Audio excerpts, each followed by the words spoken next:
On today's episode, I bring you a bunch of animals. That's right, my friend, a bunch of animals. Today we're going to be checking out Safari pedals, unique plugins for studio animals. Let's go check it out. I'm Jorge Lanza, now we break it down, baby.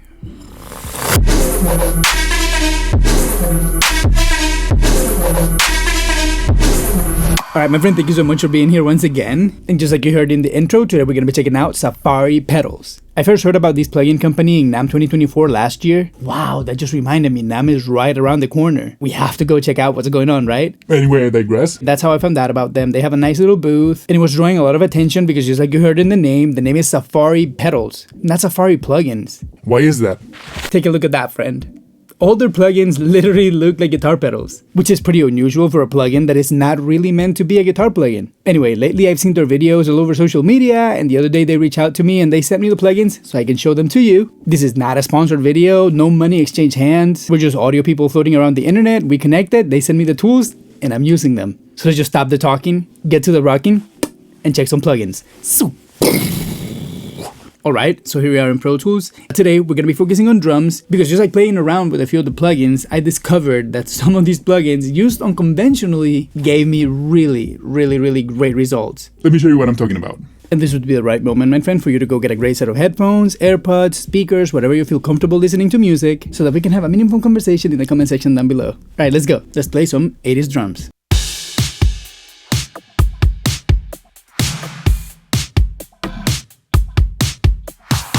So the first thing that I wanted to focus on was that snare, which really sounds okay, right? And even though there's a little bit of sense of space, I felt like I wanted to experiment with something different. And I wanted to hear like sort of like this kind of like delay, like from Led Zeppelin, like you know what I'm trying to say? But only in the snare. So I definitely went here and looked for a plugin.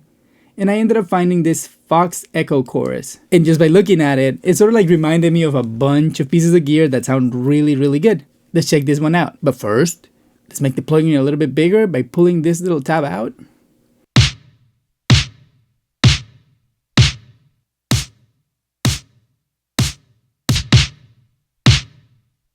So instantly the sound just totally changed. And that's when I got totally derailed because I was looking for something like this. Right, let me put some settings right here.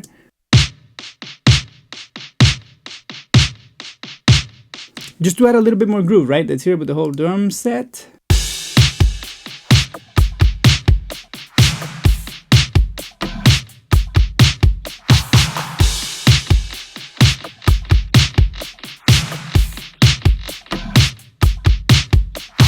So that was like my original idea, but then I heard that without the delay, just like in the simple default.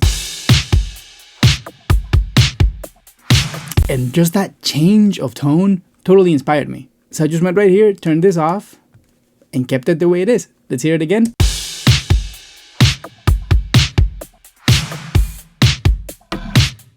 I just feel like it got like so tasty. It almost like sounds a little bit better with that little like percussion that just comes every now and then. This one right here. You know what I mean? Let's hear it without it. So I felt that that was super inspiring. But then why stop there when we can keep going? So the first thing that I did is like I turned that width all the way up, and we're gonna hear what it does. Let me make that loop again.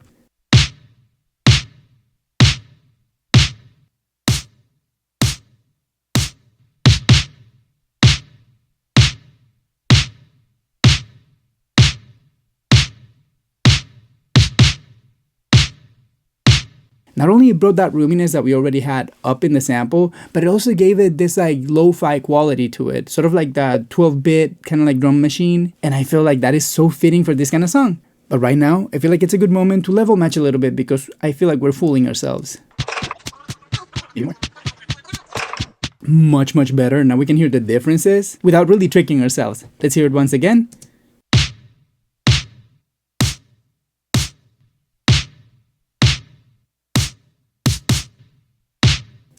So I'm just telling you right there, if you just leave it right there as it is, it's already a great hack. Let's try to do a little bit of this reverb just to see how it sounds.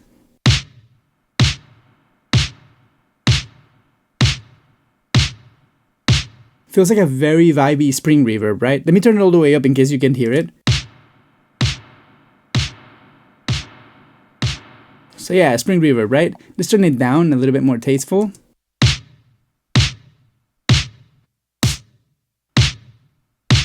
And now I see like we lost a lot of treble. Let's punch it.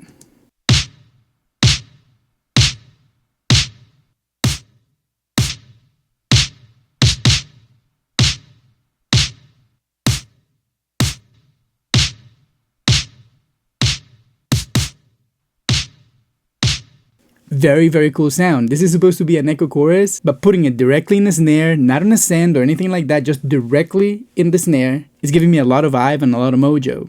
Now let's make this snare a little bit better and add a little bit of compression, or limiting, should I say, with our next plugin, the Lion Limiter. Let's check it out. Oop, I guess it's called Lion Master. In my head, I just stored it as a limiter, right? And that's all I did. And this is like the first thing that I don't like. Maybe I just don't know how to do it, but I wish the plugins would keep the size throughout. Like maybe we could choose like 150% or 125% like some other companies. And that all of them would stay consistent and uniform as a plugin bundle. I feel like that would be a great addition to these plugins, and maybe like a Mark II or something like that, they can add it. All right, but let's not get too distracted. Let's use this plugin right now. Pew!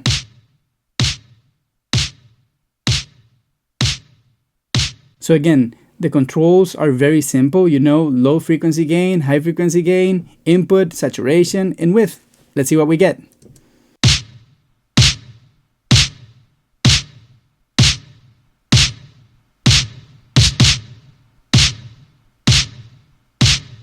So yeah, we are destroying the sound with this thing. Let's hear it in a little bit more of a sensible setting.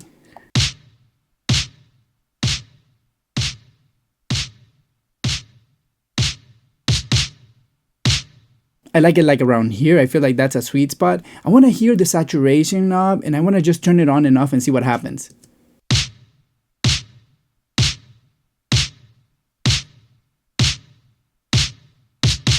Nothing. Let's push it.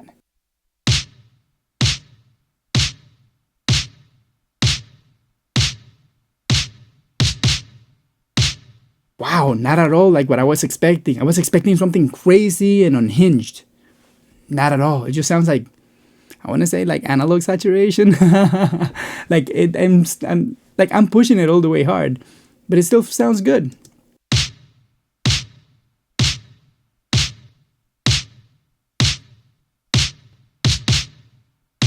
Let's turn all these things off and hear it.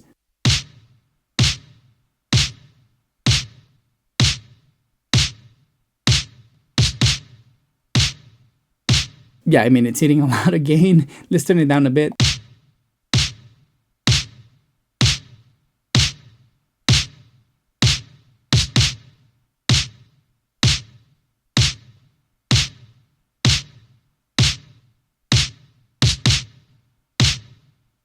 Okay, now let's hear like a global A&B with and without the plugins.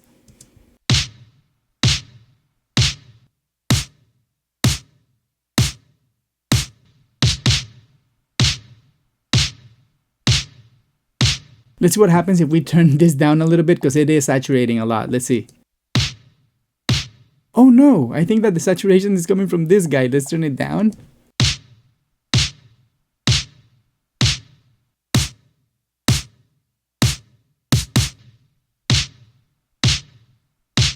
Let's gain a little bit more treble right here.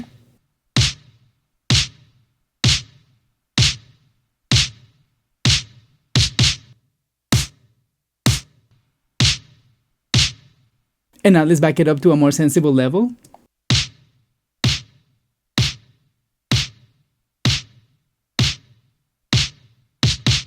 Alright, now let's hear it in context with the rest of the drums.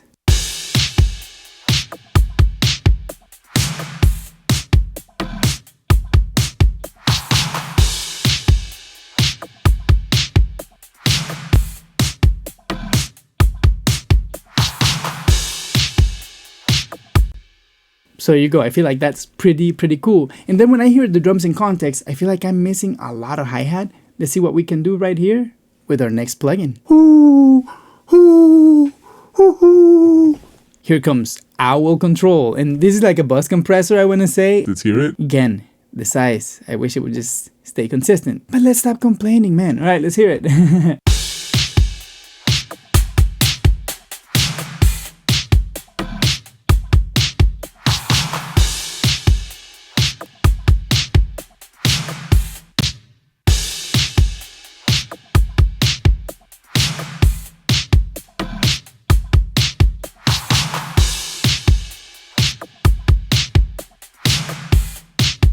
Nice. So right there in smooth, it's pretty much doing exactly what I wanted. Let's hear the next modes.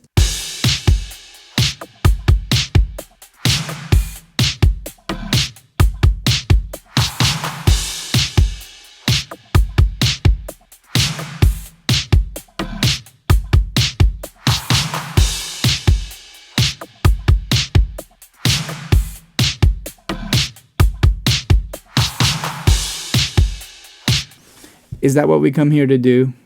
Play with some hi-hats? I mean, hi-hats are very important. They bring a lot of energy to any mix. Let me know what you have to say about hi-hats in the comment section down below. And while you're there, remember to like, subscribe, and do all those cool little things that we like to do on YouTube.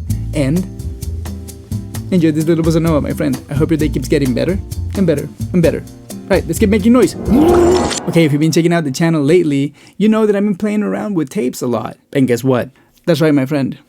They have a tape plugin. Let's check it out real quick. Okay, so there you go. This is the Rabbit, and this is definitely not your regular tape plugin. This is way, way, way more mangled and distorted and gritty, but we can always back it down a little bit. So let's just hear it.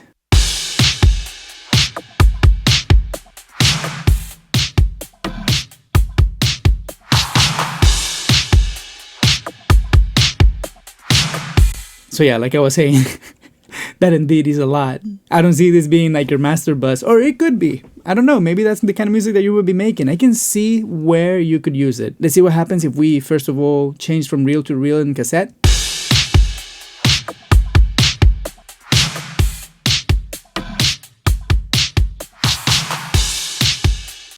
I like that little roll off. It sounds really good. And I wonder if you can automate it. Let's check it out. Indeed, there's a type button right here. So that's pretty cool. So you can change in different sections of the song. Pretty good that they didn't miss out on that opportunity. Now let's try to get the level. Now let's try to match the level a little bit better. Let's turn this auto gain off.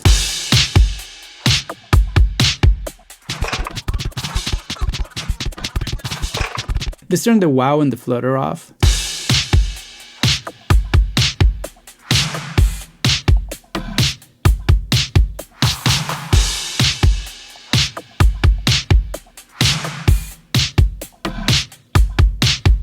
Yeah, I mean, it's very heavy-handed. Let's try to turn the grit all the way up now that we're here.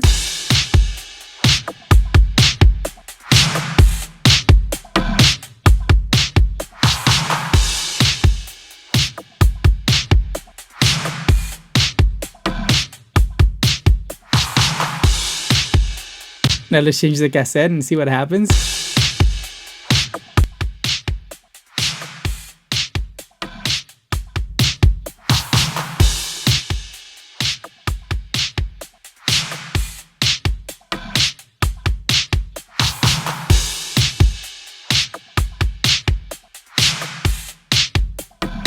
I feel like this is a great parallel change, this cassette. Let's try the blend knob.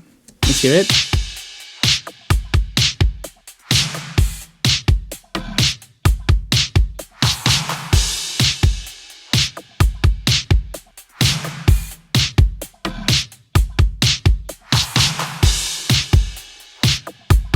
Wow, I feel like in this context, this little cassette situation sounds really good. Let's turn it down a little bit more.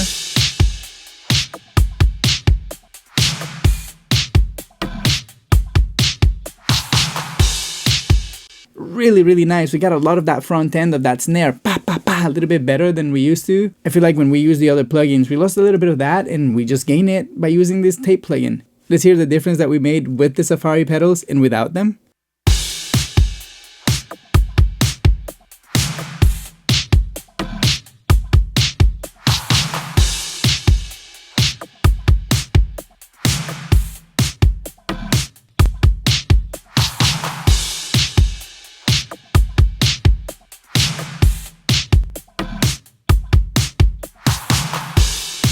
And on that note, my friend, let's go get a few conclusions. Alright, so there you have it, my friend, the Safari pedal plugins. Honestly, I was very surprised with these because when I first installed them into my computer, I thought, this doesn't really add too much to the table because I first started with a channel strip. I mean, let me tell you, they have a bunch of other plugins that I didn't show you here today. But just like checking them out, I felt like a little bit uninspired. Like in the beginning, I thought, maybe this is not what I was thinking about. Because you know, you see a compressor, an EQ, a channel strip, an overdrive pedal, tape. You're like, I already have all these sounds. Why do I care about what Safari pedals have to say?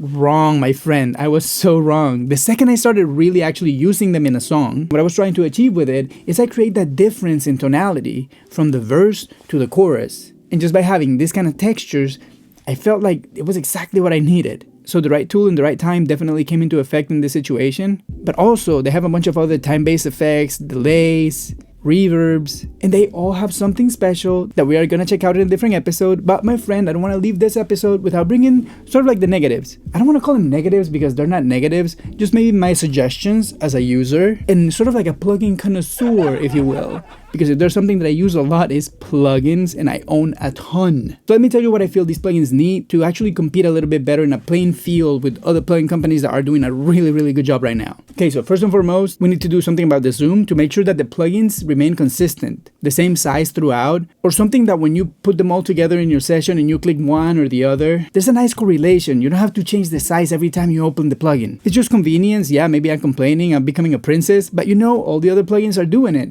Okay, second thing that I would like them to do, it's to have some sort of like undo button. Because I found myself losing my settings a lot because I'm used to now that I gotten used to other companies doing it. And sometimes I just like go back to 0 and then I go undo to hear like a quick A and B of what I'm doing. And yeah, you can call that user error, but it's a nice thing to have in a plugin. And if they could add those things, I think it would be pretty nice. But overall, my friend, I feel like this is a fun and fresh perspective on your regular audio tools. With a nice caveat that I feel like every single plugin when you use them has their own sound. So for somebody like me, for example, that I don't care if it's a compressor, I don't care if it's a tape machine, I don't care if it's a saturator, I don't care about none of those things. All I care about is what they sound like, learn them, and know when to use them. Because I always like to remind myself, it doesn't matter if it says it's a tape plugin, it doesn't matter if it says it's a compressor. They are all plugins. And if you're not using your ear to listen what they're doing, owning more plugins is just gonna do you more harm than good. But just to bring it back home, Safari pedals, I think they're pretty nice. Definitely expect a couple more videos about them. And if they were to fix these couple little things, super recommended. Alright, my friend, this is a very long video, and if you made it all the way to the end, let me know by typing gorilla in the comment section down below. And remember, while you're there, like, subscribe, do all those cool little things that we like to do on YouTube. And if you can financially support me,